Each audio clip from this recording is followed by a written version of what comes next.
गरुड़ जी फिर हाथ जोड़ करके कहते हैं, भगवान कृपा करके बताओ कि जो पापी जीव नरक की यातना भोग करके आते हैं तो उनके कौन कौन से चिन्ह उनके शरीर पर पाए जाते हैं, या क्या क्या निशानियां होती है जिसे हम पहचान सकते हैं कि वह जीव जो है नरक की यात्रा भोग करके आया है।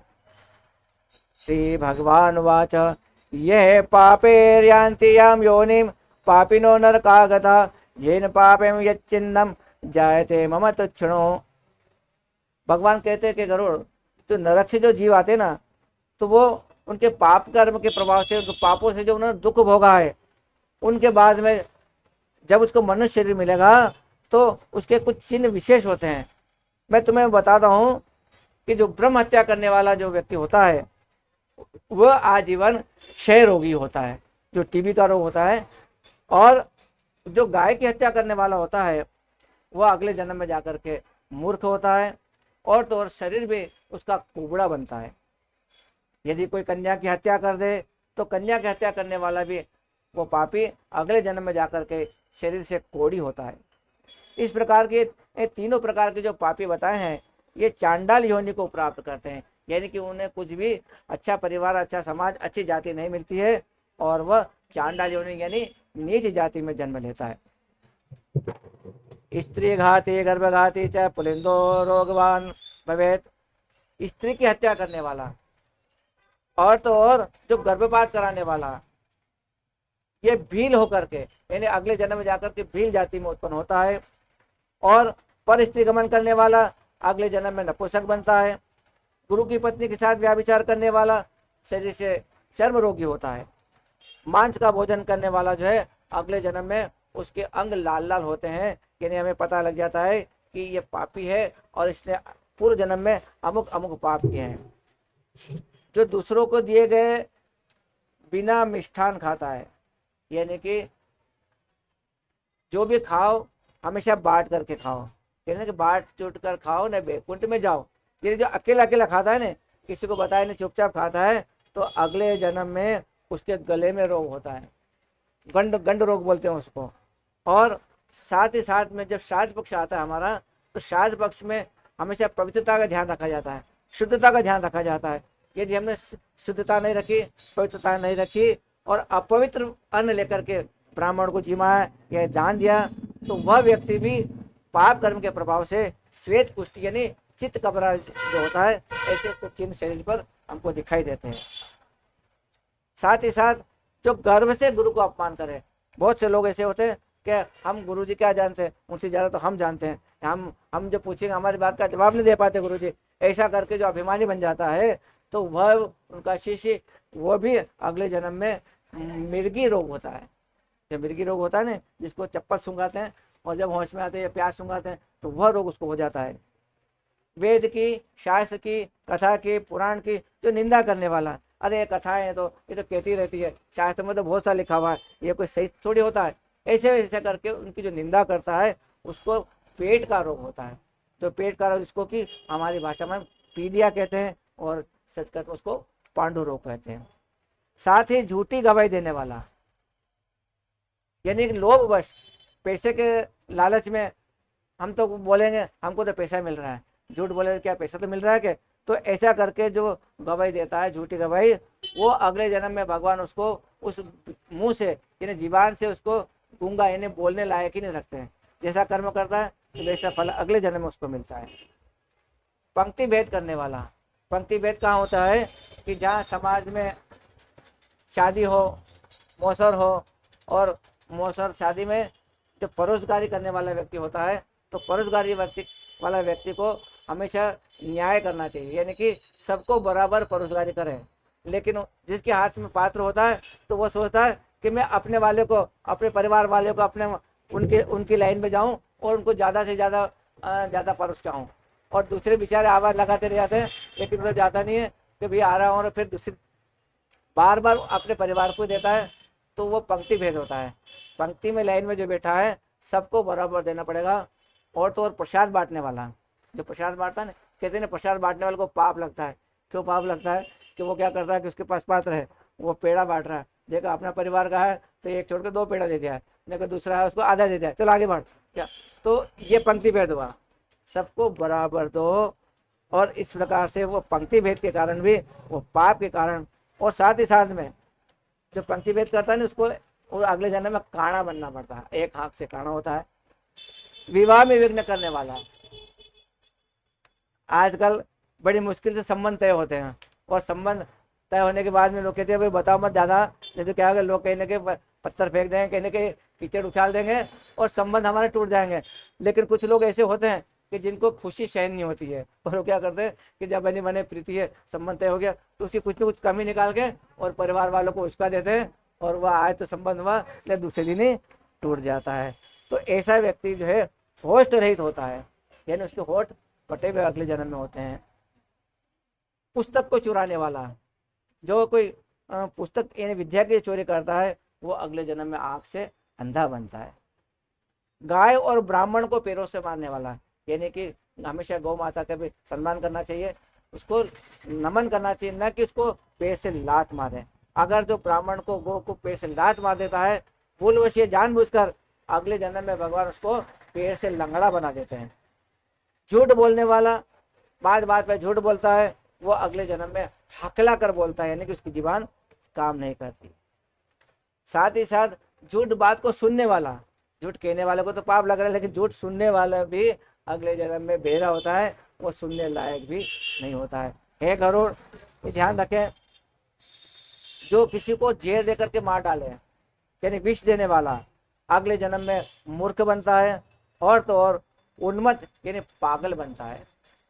साथ ही साथ किसी घर पे आग लगाने वाला, बिना वजह के आग लगा दो, तो अगले जन्म में उस सिर पे उसके बाल नहीं होते हैं, वो गंजा होता है।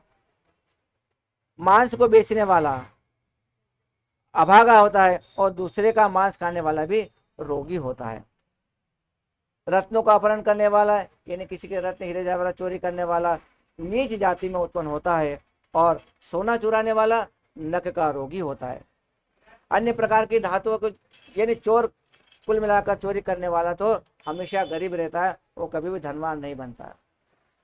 अन्न को, धान को, दालों को, इनको चुराने वाला, वो अगले जन्म में चूहा बनता है, और साथ ही साथ में शलभ यानी टिड्डी बनता है, वो टिड्डी नाम का कीड़ा होता है, वो उसको बनना पड़ता है। जल की चोरी करने वाला, पानी की चोरी करने वाला जो है, वो चातक पक्षी बनता है। जो चातक पक्षी जो बरसात जब होती है, एक नक्षत्र होता है, उस नक्षत्र का जो जल होता है उसी को वो चातक पक्षी प्राप्त करता है, बाकी वो पानी नहीं पीता है। और विष का व्यवहार करने वाला, यानी कहते नहीं, इसका तो व्यवहार में जहर घुला हुआ है, बातें करते जहर जहर घुला वैसी बातें करते, ऐसा व्यक्ति जो होता है अगले जन्म में जाकर के वो बिच्छू बनता है, जिसके कि डंकने से जहर निकलता है। शाक पात यानी सब्जी चुराने वाला अगले जन्म में मोर बनता है। शुभ गंध वाली वस्तु को चुराने वाला है छछुंदरी का जन्म पाता है। मधु यानी मीठा शहद को चुराने वाला मच्छर डांस बनता है। मांस चुराने वाला गिद्ध बनता है, और नमक चुराने वाला भी अगले जन्म में चींटी बनता है। हे गरुड़, तांबूल फल पुष्पादि हरता स्नादारो वने हैं। इस प्रकार से यदि कोई तांबूल चुराए, फल चुरावे, पुष्प चुरावे, ये ऐसी चोरी करने वाले को अगले जन्म में बंदर बनना पड़ता है। जूता, घास तथा कपास को चुराने वाला भेड़ योनि में उत्पन्न होता है। साथ ही साथ में रौद्र कर्मों से जीविका चलाने वाला, यानी कि किसी को मार काट के, दादागिरी से, लड़ झगड़ के, किसी से धन छीन के और अपना परिवार अगर को चलाता है, और कभी कभी मार्ग में जाने वाले यात्रियों को लूटता है, और व्यसन यानी कि शिकार करके, शिकार करने वाला, वो भी जो है अगले जन्म में कसाई के घर पर वो बकरा बनता है। और तो और यो मृतो विषपानेनम, यानी विष भी कर मरने वाला। अब ये तो किसी को खिलाया वो तो ठीक है, लेकिन कोई कहते मैं जहर खा के आत्महत्या कर लूँ, तो वो व्यक्ति भी अगले जन्म में एक ऐसा काला सांप बनता है, और वो भी बड़े दुर्जन पर्वत पर। जिसका स्वभाव अमर्यादित है वह निर्जन वन में हाथी बनता है, और बलि विश्वदेव न करने के कारण, यानी कि जो पूजा होती है, इसे जो धूप ध्यान होती है, वो न करने वाला जो है, चाहे ब्राह्मण क्षत्रिय वैश्य कोई भी हो, बिना परीक्षण में भोजन किए करने वाला व्यक्ति भी शेर बनता है। यानी सबको चाहिए कि हर किसी के यहाँ का भोजन नहीं करें, चाहे कितनी भी भूख लगे, लेकिन उसका परीक्षण करना चाहिए, जांच करना चाहिए, हम किस गांव में हैं, किस परिवार के, किस समाज के यहाँ का अन्न जल हम ले रहे हैं। इस प्रकार से यदि वो बिना परिश्रम के कोई भी जात को हम तो खा लेंगे, हमें क्या करना है, पेट भरना है, तो वो अगले जन्म में जाकर के उसको शेर बनना पड़ता है। साथ ही साथ में ब्राह्मणों के विषय में बताया कि जो अपने कर्म नहीं करता है, जो गायत्री आदि स्मरण नहीं करता है, दूषित ब्राह्मण स्वरूप साधु की तरह रहता है, तो वह भी केवल दिखावा मात्र होता है और अगले जन्म में उसको भी बगुला बनना पड़ता है। भगवान कहते हैं गरुड़, इस प्रकार से जिनको जो कार्य नहीं करना होता है, जिसको यज्ञ नहीं करना होता है, तथा यज्ञ कराने वाला जो ब्राह्मण होता है वो गांव का सुअर बनता है, और क्षमता से अधिक ये करने वाला, जैसे मतलब हाँ है करना, ज़्यादा ज़्यादा काम करना, वो भी अगले जन्म में गधे का गधा बनता है। और तो और बिना आमंत्रण के भोजन करने वाला, किसी ने किसी को निमंत्रण किया, जाओ आपका निमंत्रण नहीं आया है, बिना निमंत्रण के यदि कोई जाता है भोजन करने, तो वो अगले जन्म में कौवा बनता है। इसलिए कहते हैं कि भाई बुलावा नहीं आया तो हम तो नहीं जाएंगे, क्योंकि बिना निमंत्रण के कौवा ही जाता है। अपना जो कोई चेला है, शिष्य है, सतपात्र है, समझदार है, उसको अगर हम वो शिक्षा नहीं देते हैं तो वह शिक्षा अगले जन्म में बेल बनता है। गुरु की सेवा न करने वाला गधा बनता है। और तो और अपने गुरु के प्रति जो अपमान करता है, यानी गुरु से वाद विवाद करता है, तू करके तुकार करके बात करने वाला जो होता है, वह ब्रह्म राक्षस का जन्म पाता है। पर और तो और कोई संकल्प करके और प्रतिज्ञा करने के बाद किसी को दान न देने वाला, यानी बात पर न रहने वाला, बात को बदल देने वाला व्यक्ति जो है सियार का जन्म पाता है। सत्पुरुषों का आदर करने वाला व्यक्ति अग्निमुख नाम का सियार बनता है। और मित्र से द्रोह करने वाला, अपने मित्र से द्रोह करने वाला पर्वत पर एक गिद्ध का जन्म पाता है। व्यापार में क्रय में धोखा देने वाला, कहते हैं दूसरों को उल्लू बनाने वाला, यानी कि वो खुद अगले जन्म में उल्लू बनता है। अपनी जाति की निंदा करने वाला, कि हमें तो भगवान ने क्या पता है इस जाति में क्यों पैदा कर दिया, हम तो उस जाति में होते तो बड़ा अच्छा होता है, ऐसी निंदा करने वाला भी निर्जन वन के अंदर एक कपोत का जन्म पाता है। घर पे आए अतिथि की आशा को नष्ट करने वाला, हमारे घर पे कोई अतिथि आया है, और अतिथि कोई भी आएगा तो कुछ न कुछ आशा लेकर जरूर आएगा, लेकिन हमने उस बात का ध्यान नहीं दिया और इस प्रकार से उसका दिल तोड़ दिया, तो निश्चित है कि वह भी अगले जन्म में जाकर के चक्रवा के चकोर बनता है। हमारे घर पे कोई भी अतिथि आवे, मेहमान आवे, तो हमें उसका सत्कार करना चाहिए। सबसे पहले उसको ठंडा जल पिला दें, और जल पिला करके उसके बाद में आइए विराजिए, फिर उनको कुछ भोजन आदि की पूछे। ऐसा सद्व्यवहार हमको करना चाहिए। लेकिन समय भी है, घर पे भोजन भी है, नाश्ता भी है, लेकिन हम जानबूझ के उस अतिथि का सत्कार नहीं करें और वो जैसा है वैसा चला जाए। मन में तो भाव था उसका कि जाऊंगा तो मुझे वहाँ पर कुछ भोजन आदि मिलेगा, तो यदि उसको नहीं दिया जाता है तो हमको बहुत बड़ा पाप लगता है और अगले जन्म में वो चकोर नाम का पक्षी बनता है। माता पिता गुरु से द्वेष करने वाला, देखो सबसे बड़ी बात बताइए कि हमको माता पिता और गुरु से द्वेष नहीं करना चाहिए। बहुत लोग होते हैं माता पिता से दिन रात झगड़ते रहते हैं, हमारे पिता तो ऐसे, हमारी माँ तो ऐसी है। और तो और गुरु के प्रति भी भेदभाव रखता है। भाई बहनों में झगड़ा करने वाला, भाई बहनों में भी झगड़ा नहीं होना चाहिए, उनमें भी प्रेम होना चाहिए। यदि वे इस प्रकार के कर्म करते हैं तो उसको तो वापस जन्म लेना और मरना, जन्म लेना और मरना, केवल गर्भ के अंदर ही वो जन्मता मरता रहता है। और इस प्रकार से हमारे परिवार में सास ससुर, परिवार के जो वरिष्ठ जन होते हैं, उनके साथ में यदि कोई स्त्री कलह करती है तो वह स्त्री भी अगले जन्म में जा करके जल जोंक बनती है। और अपने पति की भर्त्सना करने वाली, यानी पति को कुछ भी ना समझे, पति के बार बार वो तो ऐसे ही है, वो तो फालतू है, कुछ समझते नहीं है, ऐसा बोलने वाली जो है वो नारी अगले जन्म में जाकर के ज्यों बनती है। अपने पति का परित्याग करके पर पुरुष का सेवन करने वाली चमगीदड़ी बनती है या छिपकली बनती है, तथा दो मुंह वाली सर्पिणी बनती है। हाँ, वो पति की भर्त्सना करने वाली जो बनती है, कि हमारे तो वो यूं ही है, वो तो कुछ समझते नहीं है। हाँ, इसलिए पति की भर्त्सना नहीं करना चाहिए, सास ससुर की नहीं करना चाहिए, माता पिता की, गुरु की, सबकी बराबर सेवा करनी चाहिए। यानी छोटी छोटी बात पाप, छोटी छोटी बात पे पाप होता है। हमने कभी सुना ही नहीं, तो हम समझते ही नहीं, इसलिए जैसे आपने पूछा, तो ऐसे बहुत सारी बातें हैं। ये क्या है कि अब ये लिखी भी नहीं, अगर सुनाएंगे ना आपको तो आपको समझ ही नहीं पड़ेगा। आप सोचोगे खाली ऐसे खाली गप्पे लड़ाना, चुटकुले सुनाना, तो वो तो कोई भी सुना देगा, लेकिन लिखी हुई बात को समझना।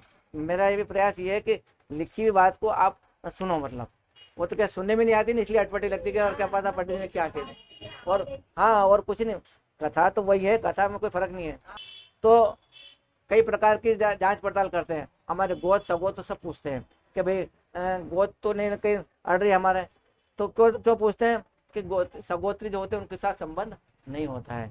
अगर सगोत्री के साथ संबंध बना लेते हो, गोत्र कहते हमें क्या करना भाई, पंडित जी ने मना कर दिया, समाज ने मना कर दिया, फिर भी यदि कोई शादी कर लेता है तो वो अगले जन्म में जा करके लकड़ बग्गा बनता है, और तो और अगले जन्म में रीछ की योनि को प्राप्त होता है। साथ ही हाँ, साधु सन्यासी जो तापसी जो होते हैं उनके साथ में व्यभिचार करने वाला व्यक्ति भी अगले जन्म में पिशाच बनता है। अप्राप्त यौना में संबंध करने वाला वन में अजगर बनता है। गुरु पत्नी के साथ गमन की इच्छा रखने वाला गिरगिट बनता है। राज पत्नी के साथ गमन करने वाला ऊंट, और मित्र की पत्नी के साथ गमन करने वाला गधा बनता है। जो महाकामी होता है वह काम लंपट घोड़ा होता है, और किसी के मरणान सोच में, ये सबसे बड़ी बात यहाँ आती है, किसी के मरणान सोच में एकादशा तक भोजन करने वाला कुत्ता बनता है।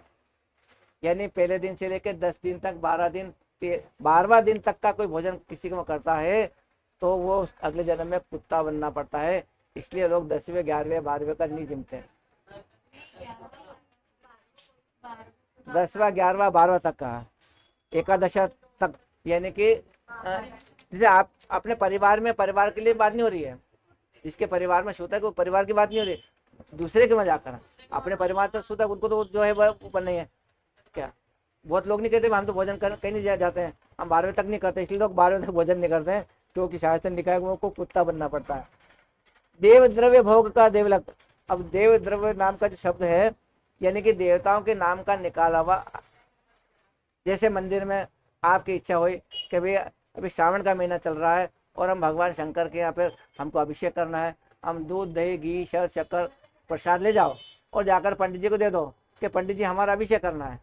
और पंडित जी ने देखा कि भाई आज तो जजमान 3-4 जजमान आ गए और समय तो थोड़ा ही है, सभी को हाँ कर देंगे, सभी का सामान रख लेंगे और 1-2 का सामान तो भगवान को चढ़ा देंगे, बाकी सब सामान को वो दूध दही घी को खा जाएंगे, भगवान को नहीं चढ़ाएंगे।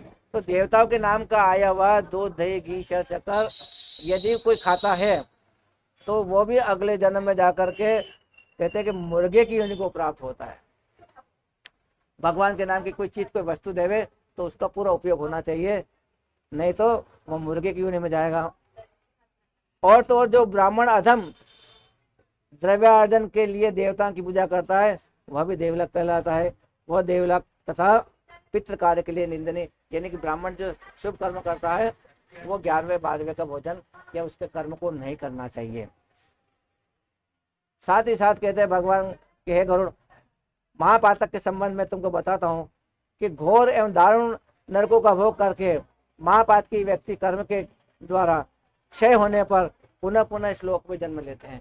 यानी कि जो जितने भी पाप करता है तो पाप का फल, यानी कि एक नरक से दूसरे नरक में, दूसरे से तीसरे नरक में, चौथे नरक में, तो सारे नरक उसको भुगतना पड़ते हैं।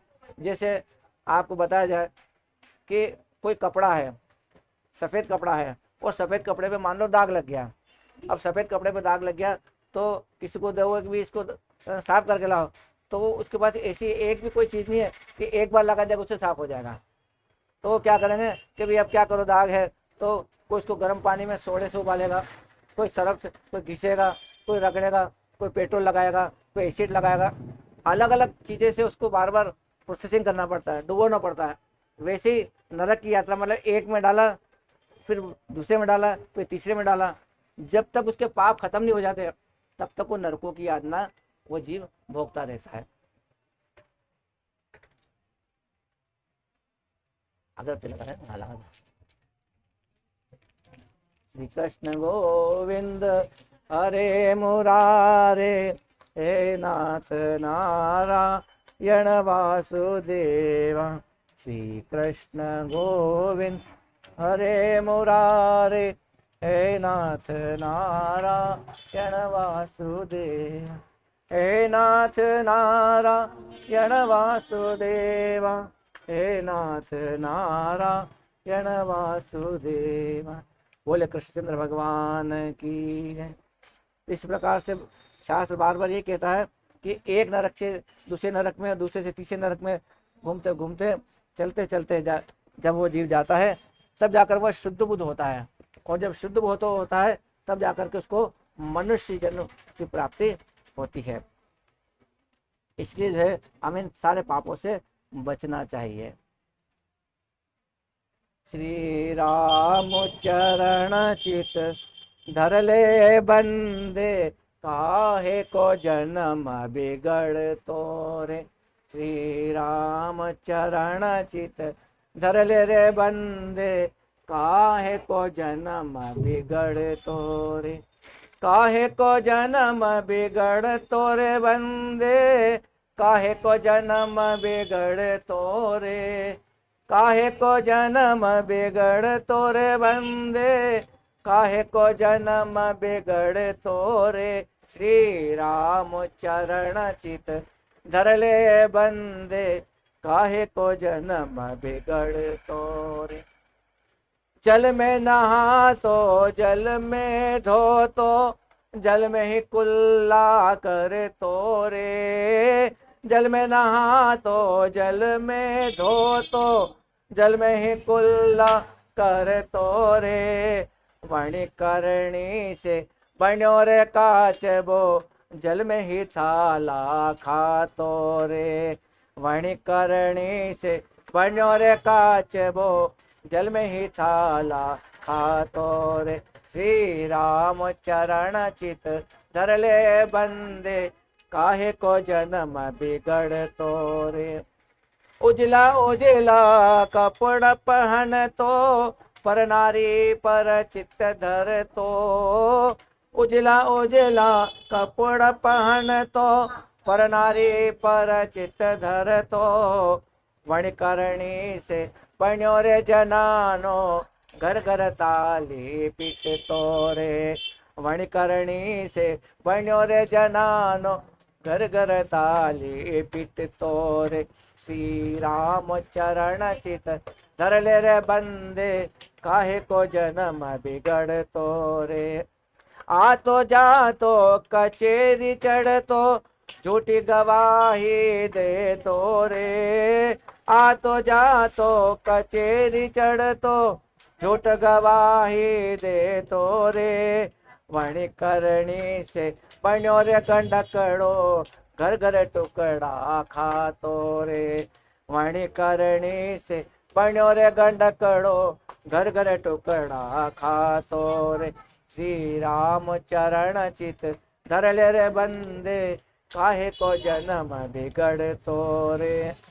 कहत कबीर सुनो भई साधो, यह पतियन की वाणी है। कहत कबीर सुनो भई साधो, यह पतियन की वाणी है। चरण कमल से निर्मल तेरो, चरणों में शीश नमा तोरे। चरण कमल से निर्मल तेरो, चरणों में शीश नमा तोरे। श्री राम चरण चित धर ले रे बंदे, काहे को जन्म बिगड़ तोरे। श्री राम चरण चित धर ले बंदे, काहे को जन्म बिगड़ तोरे। बोले धर्मराज महाराज की जय। यहाँ पर धर्मराज गरुड़ जी को पुनः कहते हैं कि अपना मन श्री राम के चरणों में लगाओगे तो तुम्हें पछताना नहीं पड़ेगा। इस प्रकार से आगे कथा कहते हैं, वो कहते हैं कि हे ताक्ष, जो ब्राह्मण का अतिक्रमण करने वाला व्यक्ति, यानी ब्राह्मण का की वस्तुओं छीनने वाला, ब्राह्मण की जमीन जायदाद को छीनने वाला व्यक्ति जो होता है, वो व्यक्ति नरकों को भोग करके बार बार ये तो जन्मांध हो जाता है, आंखों से अंधा रहता है, या फिर जीवन भर दरिद्र रहता है। वह कभी भी जीवन में देने वाला नहीं बन सकता, दाता नहीं बन सकता। अब ये तो याचक ही भिखारी का भिखारी रहता है। अपने द्वारा दी हुई अथवा दूसरों के द्वारा दी हुई कोई भूमि, मकान, संपत्ति कोई ब्राह्मण को देता है, यदि कोई उसको ब्राह्मण से छीन लेता है तो वह एक दो नहीं 60,000 वर्षों तक विष्ठा का कीड़ा बनना पड़ता है। जो स्वयं कुछ देकर पुनः स्वयं वापस छीन लेता है, दान दिया वापस छीन लेता है, तो वह पाप के कारण एक कल्प तक नरक में रहता है। और जीविका अथवा भूमि का दान देकर के उसकी रक्षा भी हमको करना चाहिए। जो रक्षा नहीं करता, प्रत्युत उसे हर लेता है, वह अगले जन्म में लंगड़ा कुत्ता बनता है। विप्रस्य वृत्ति करणे लक्ष्य धेनो फलम भवेत, विप्रस्य वृत्ति हरणान मरकट कपिर भवेत। साथ ही साथ जो ब्राह्मण को आजीविका देने वाला है, ब्राह्मण को नौकरी देने वाला व्यक्ति, समझो 1,00,000 गैया को दान दिया हो, इतना उसको फल प्राप्त होता है। और ब्राह्मण की वृत्ति का हरण करने वाला, ब्राह्मण का जो कर्म है उसको कोई छीन ले, दूसरा करने लग जाए, तो वो अगले जन्म में बंदर, कुत्ता अथवा लंगूर बनता है। हे गरुड़, मैं तुम्हें क्या कहूँ कि प्राणियों को अपने अपने कर्म के अनुसार लोक में पूर्वोक्त जितनी भी योनियां बताई है, वो जितने भी शरीर पर चिन्ह देखने को मिलते हैं, इस प्रकार दुष्कर्म करने वाला जीव नारकी यातना को भोग करके अवशिष्ट पापों को भोगने के लिए इन पूर्वोक्त योनि में आता जाता रहता है। तत्रो जन्म सहस्रेशो प्राप्य तिरको शरीरताम दुखानि भार वहनो भवादीनि लभन्ति ते। इसके बाद में वह एक जन्म नहीं, हजारों जन्मों तक वह जीव तिर्यक योनियों में, तिर्यक योनि मतलब पशु पक्षी की योनियों में शरीर प्राप्त करता है, और उसमें बोझा ढो करके आदि कार्यों से दुख को प्राप्त करता है। साथ ही साथ में फिर कभी पक्षी बनता है, तो वर्षा में शीत से, ठंडा से, गर्मी से, इस प्रकार के वह जीव दुखी होता है। और इसके बाद वह अंत में जब पाप और पुण्य बराबर हो जाते हैं, तब जाकर के उस जीव को मनुष्य की योनि प्राप्त होती है। इस प्रकार स्त्री पुरुष के संबंध में वह गर्भ में उत्पन्न होकर के क्रमशः गर्भ से लेकर के मृत्यु पर्यंत तक दुख प्राप्त करके पुनः मरता है। यानी कि गर्भ में आना भी दुख का कारण है, और वापस जन्म लेना संसार के दुख भोगना है, और दुख के कारण प्राप्त करता है, तो पाप करने के कारण पुनः उसको दुख मिलते हैं, पुनः नरकों के दुख मिलते हैं, पुनः जब जन्म आता है तो नीच जाति में वहाँ भी दुखी होता है, तो उसका दुख जीवन भर चलता रहता है। भगवान कहते हैं गरुड़, इस प्रकार एक नहीं सभी प्राणियों का जन्म और विनाश होता है। ये जन्म मरण का चक्र जो है, ये चारों प्रकार की सृष्टि में चलता रहता है। लेकिन मेरी जो माया है वह बड़ी प्रबल है, और उस माया के प्रभाव से वह ऊपर नीचे योनि में भ्रमण करते रहते हैं, अपने अपने कर्म पाश में बंधे रहने के कारण। हे गरुड़, वे नरक से कभी भी भूमि पर जन्म नहीं लेते हैं। और अदत्तानाच भवेद दरिद्रो, कहते हैं अवश्यम में भोक्तव्यम कथम कत शुभाशुभम ना भुक्तम क्षीते कर्म कल्प कोटि शतेरपि। कहते हैं कि जो प्राणी के द्वारा किए गए शुभ और अशुभ जितने भी कर्म हैं, उसका फल तो उसको भोगना ही पड़ेगा, अवश्य भोगना पड़ता है। एक दिन नहीं, दो नहीं, हजारों सैकड़ों वर्ष भले निकल जाए, कल्प निकल जाए, लेकिन जब तक उसका फल नहीं भोगेगा, तब तक उसके कर्मों का फल का नाश नहीं होता है। इति श्री गरुड़ पुराणे सारोद्वारे पाप चिन्ह रूपण नाम 5वां अध्याय पूर्ण। बोले गरुड़ भगवान की जय।